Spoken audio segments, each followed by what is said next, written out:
Hi, Max. David.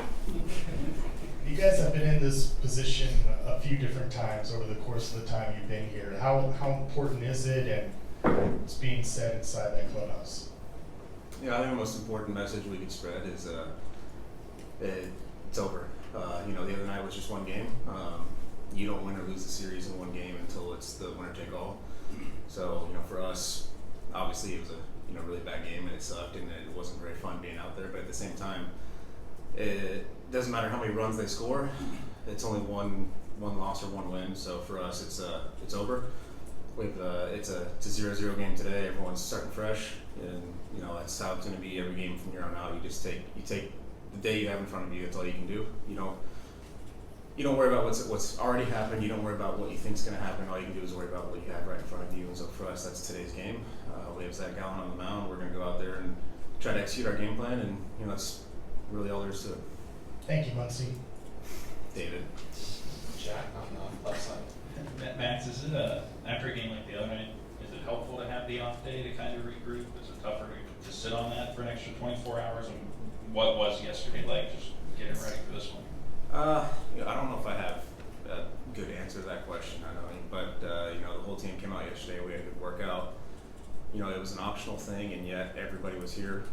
That's where everyone's at with that. We knew it was important to, after having the 5 days off, to make sure we keep getting out and doing stuff. And so, we had a good workout yesterday. Everybody's attitude was good, and like I said, it's the game before it already happened. It's over and done with. You can't dwell on it. You just got to make sure you move forward. And we have today's game ahead of us. We have a good opportunity to go out there and just execute what we can execute, and that's what we're focused on.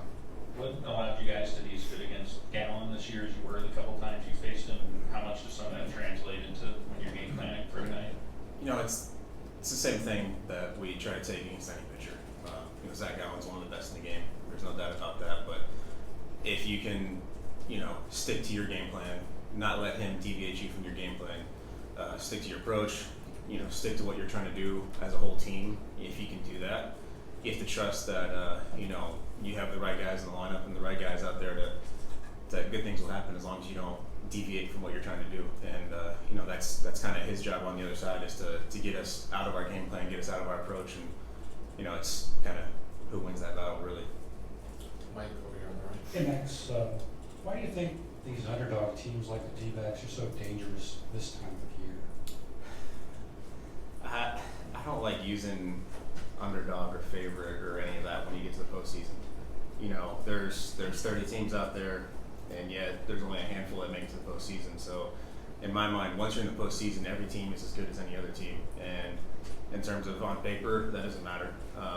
You see it every year. It's not necessarily always the best team that wins. It's the team that plays the best that goes out there and performs. The team that gets the hottest, and really that's all that matters. And so, it doesn't matter if you're an underdog or a favorite. You got to go out there and play the game. And you got to make sure you get the big hits when you need them. You make the plays when you need them. Make the pitches when you need them. And that's really all it comes down to.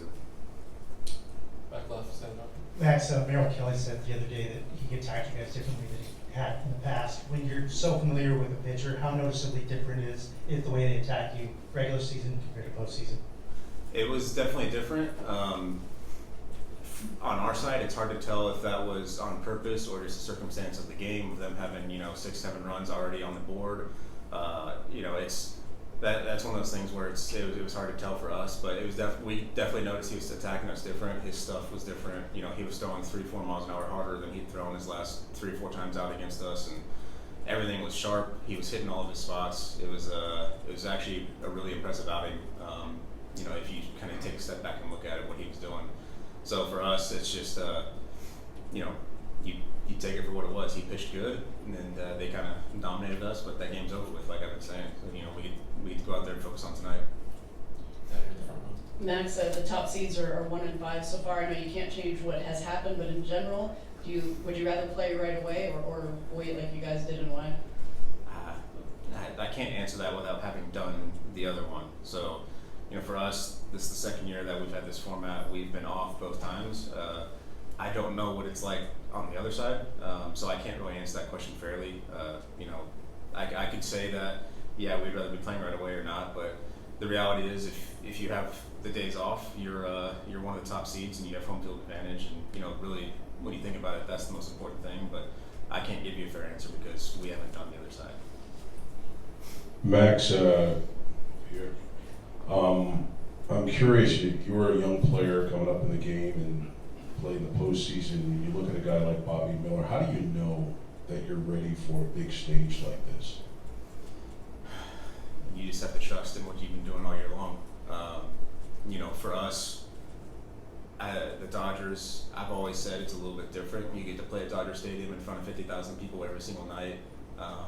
You know, for us, the atmosphere is always different in the playoffs, but for us, you have a full stadium usually when we're playing here, and for a lot of people, that's one of the biggest adjustments. You play the regular season, you might have just a couple of games here and there where you have a sold-out stadium, whereas we're doing it almost every single night.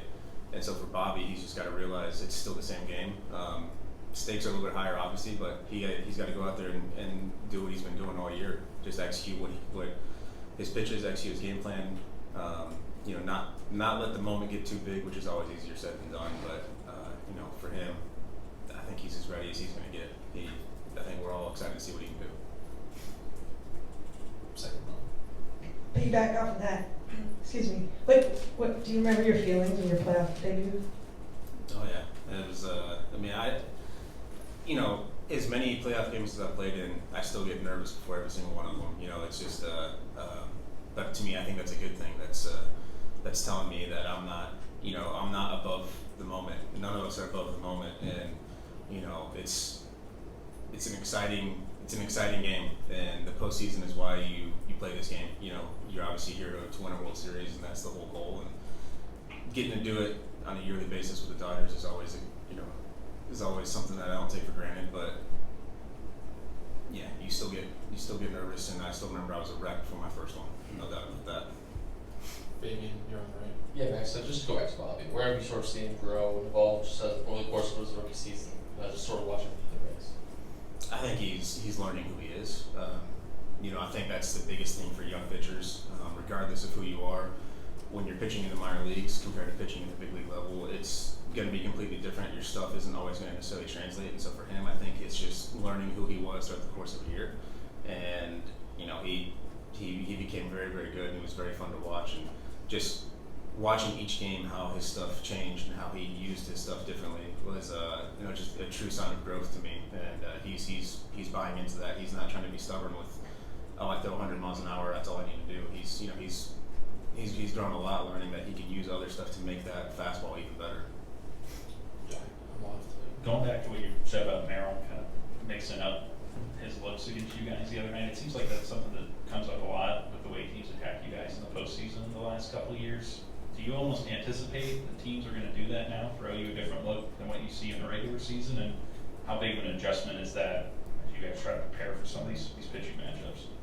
You can't assume anything that any team is going to do. You know, we've obviously had a little trouble with that in the past, you know, looking at the Braves specifically. You know, you face them in the regular season, they pitch you a certain way, and then they flip the script when they get to the postseason.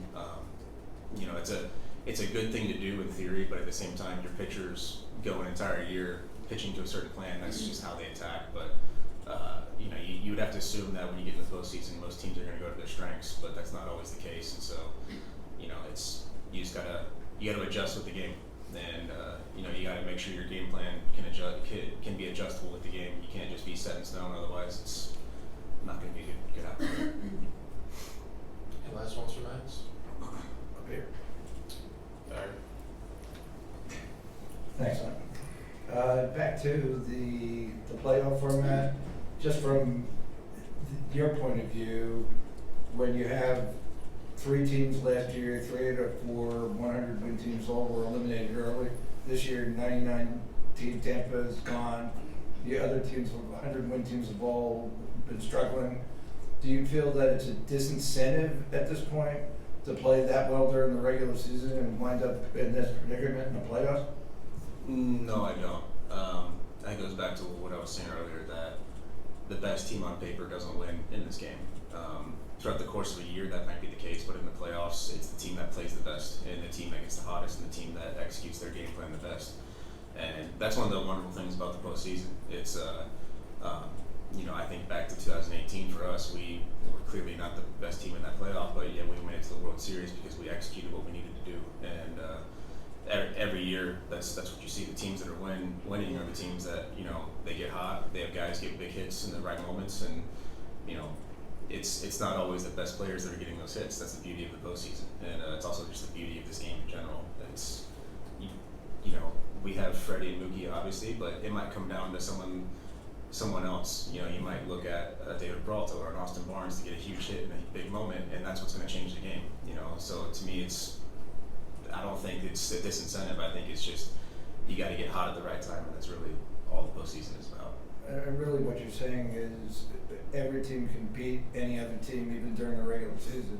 So the gap between an 84-win team and a 100-win team is not that big. This is Major League Baseball. These are the best players in the world. You don't play Major League Baseball because you're a bad player. Like that's just not how it works. I know teams see a team like the Oakland Athletics this year and say, "Well, that's a bunch of bad players." That's not true. They're still some of the best players in the world. And so, on any given night, any one of those players can be the best player in baseball for that night, and that's what it comes down to. Thanks, Max.